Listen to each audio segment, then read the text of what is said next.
আসসালামু আলাইকুম খোকন আঙ্কেল, ভালো আছেন? ওয়ালাইকুম সালাম। হ্যাঁ, আলহামদুলিল্লাহ ভালো আছি।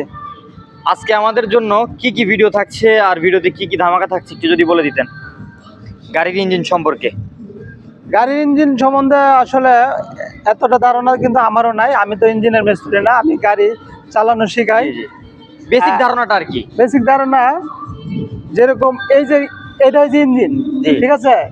এই ইঞ্জিনের ভিতরে মোবিল যদি কম থাকে জি তো গাড়ি চালাইলে ইঞ্জিনের ক্ষতি হবো। জি তো মোবিলটা চেক দেওয়ার মতন এই একটা সিস্টেম আছে, এখানে মোবিল চেক দিতে হয়। মোবিল কতটুক থাকলে ঠিক আছে, কতটুক থাকলে ঠিক নাই। এখানে লো আছে আর হাই লোতে মানে একটু সর্বনিম্ন ক্ষতি করবো, আবার এন আছে ফুল।